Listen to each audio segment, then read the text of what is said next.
जीवन सबको मिला है, एक पशु पक्षी से लेके हम मनुष्य की योनि जो है, जो 84 लाख योनियां आती हैं, 83,99,999 जब भटकता है इंसान, तो एक बार वो ये चोला प्राप्त करता है, ये शरीर प्राप्त करता है। कितने जन्मों, कितने समझिए क्या क्या लग जाएगा, कितनी आयु को आप गिन लो तो गिनते गिनते कैलकुलेटर फट जाना है, हिसाब नहीं लगना है। 83,99,999, फिर बचा एक, जो ये तन मिला है जिसका नाम है मनुष्य योनि।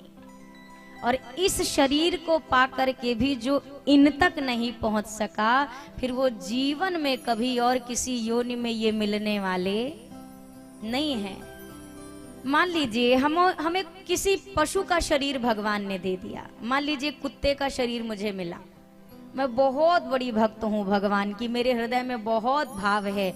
अभी इसी पांडाल में अगर एक कुत्ता महाशय आके सोचे हम हूँ कथा सुन ले, तो आप में से कौन कौन अपने बगल बिठा के कथा सुनने देगा? कोई सुनने देगा? तुरंत पांडाल से बाहर करो। वो स्वान का तो छोड़ो, गौ मैया भी अगर आ जाएंगी तो गौ मैया को भी पांडाल से बाहर कर दिया जाएगा। मानो ऐसा हमारा विचार है कि इस कथा का अधिकार हम मानवों के सिवा और किसी को नहीं है। तो अगर ये बात यहाँ पर बैठी है तो ये बात यहाँ भी बैठनी अति आवश्यक है कि ये राम कथा कितने कृपा के वजह से ना जाने हमें प्राप्त हो रही है। आप कभी ये मत समझना कि कथा सुनना बहुत इजी चीज है, बहुत सरल चीज है, बहुत आसानी से मिलती है, कदापि नहीं। कथा जैसी दुर्लभ चीज, गोस्वामी जी कहते हैं, सुत दारा अरु लक्ष्मी पापीव के घर होए, संत दर्श अरु हरि कथा तुलसी दुर्लभ दोए। आपकी निगाह में आप जो सबसे बुरा आदमी हो, आपकी निगाह में, आपकी नजर में, क्या उसके घर में बेटा नहीं है, बेटी नहीं है? क्या उसकी पत्नी नहीं है? क्या वो भूखा मर रहा है? क्या धन नहीं है? क्या संपत्ति नहीं है? हो सकता है हमसे आपसे ज्यादा हो, ऐसा नहीं हो सकता है उसको नहीं होगा, होगी।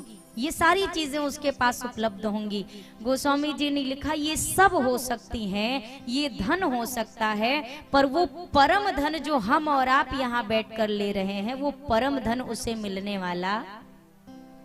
अब एक चोर चोरी से धन तो अर्जित कर सकता है, किसी की गाड़ी को चुरा ले, किसी का घर का कोई सामान चुरा ले, पर वो कथा पांडाल में आके नहीं बैठेगा। क्या पता कौन पहचान ले, वो क्या हो सकता है निश्चिंतों की कथा में बैठेगा? क्या पता किसी ने कहीं हमें एक फ्रिज चुराते देख लिया हो, क्या पता किसी ने स्कूटर चुराते देख लिया हो, और कहीं मैं समाज में गया कोई पहचान गया, तो उसके कर्म उसे यहाँ तक आने के लिए प्रेरित कदापि नहीं करेंगे।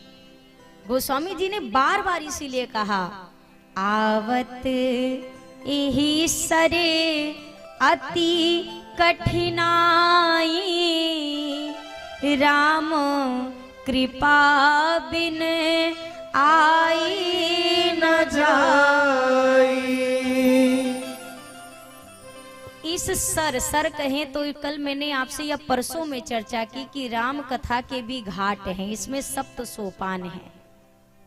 इस श्री राम कथा रूपी गंगा जी के घाट पर कौन आ सकता है जिस पर राघव जी की कृपा हो? भगवान की कथा सुनेंगे तो भगवान की कृपा मिलेगी कि नहीं मिलेगी? मिलेगी ना। लेकिन उसके पहले एक बात समझिए, आप कथा सुनेंगे तो भगवान की कृपा मिलेगी, पर आपको यह कथा मिल चुकी है, यह इस बात का प्रमाण है कि आपको वह कृपा कब की मिल चुकी है जिसकी वजह से यह कथा आपको मिल रही है। जैसे किसी भी वृक्ष पर पहले फूल आते हैं, उसके बाद फल आते हैं, लेकिन यहाँ पर देखिए पहले आपको कृपा का फल मिला है प्रभु की, और उस कृपा के फल का स्वरूप ये श्री राम कथा का फल मिल रहा है आपको। और इस फल का क्या फल मिलेगा? गोस्वामी जी ने तो कितनी सुंदर बात कही इस कथा के विषय में। जे सकाम नर सुनहि जे गावहि, जे सकाम नर सुनहि जे गावहि, सुख संपत्ति नाना विधि पावहि, सुख संपत्ति नाना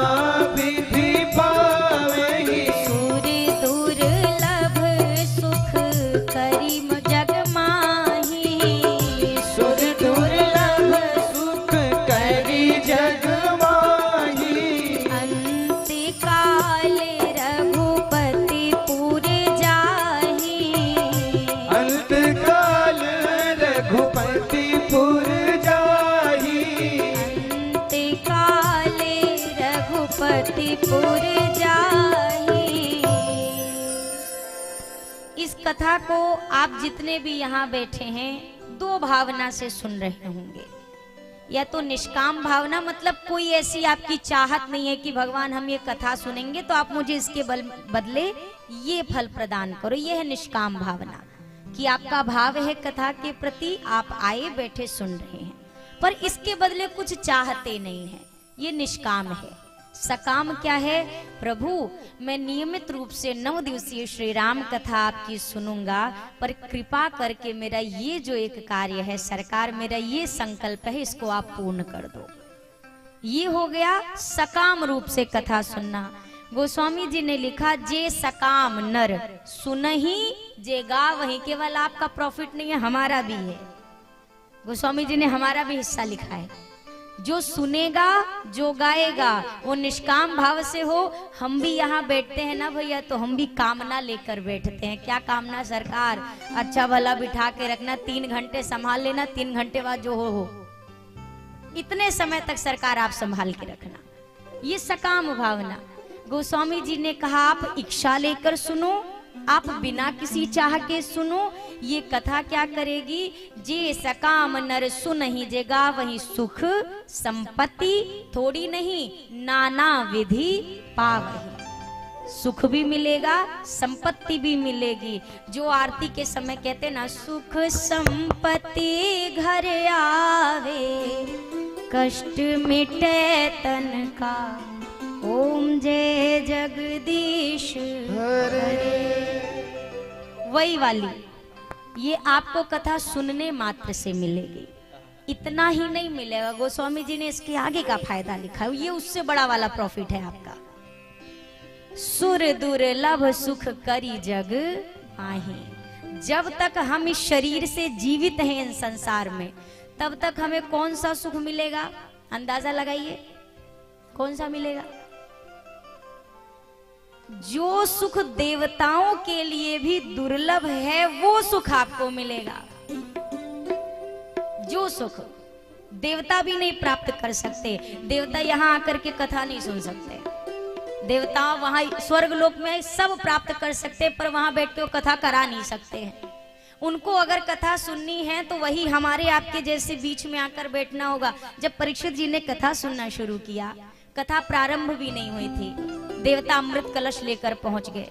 आपने भागवत जी में सुनी होगी कथा। 7वें दिन परीक्षित जी की मृत्यु होनी है तक्षक के डसने से। देवता हाजिर हुए, बोला आप मृत्यु की वजह से मुक्त होने के कारण ये कथा सुन रहे हैं, क्योंकि 7वें दिन आपकी मृत्यु है। हम आपको अमृत दे देते हैं, आप अमृत पान करके अमर हो जाइए। बदले में जो कथा आपको शुकदेव जी सुनाने वाले हैं, ये कथा आप, इसका जो फल है वो आप हमें प्रदान कर दीजिए। परीक्षित जी ने विचार, अच्छा हम क्या करते इस समय आप बताइए? हम कहते हैं अच्छा ठीक है चलो एक्सचेंज कर लेते हैं, क्या फायदा, वैसे भी 3 घंटा पैर ही दर्द होना है बैठे बैठे, तुरंत एक्सचेंज ऑफर। परीक्षित जी ने विचार किया, अरे अभी तो मैंने कथा सुनना प्रारंभ भी नहीं किया और ये अमृत लेकर आ गए, और कहीं मैंने यह कथा सुन ली तो मुझे ऐसी कौन सी चीज है जो दुर्लभ रहे? जिस कथा के आगे ये अमृत भी तुक्ष हो गया है, वह प्रभु की कथा कितनी कीमती और मूल्यवान होगी। उन्होंने यह विचार किया, देवताओं को स्वर्ग में यह कथा सुलभ नहीं है जो हमें और आपको इस मृत्यु लोक में सुलभ है। ये है सुर दुर्लभ सुख करी जग माही। जब तक जिया तब तक ये सुख लिया, और जिस दिन मृत्यु होगी न स्वर्ग न नरक, सीधा भगवान के साकेत का दरवाजा खुला है। अंत काल रघुपतिपुर जाहि, सीधा वहीं एंट्री होगी, फिर रास्ते में कोई रोकने वाला नहीं। ये इस कथा का फल है जो हम और आप कह रहे हैं और गा रहे हैं।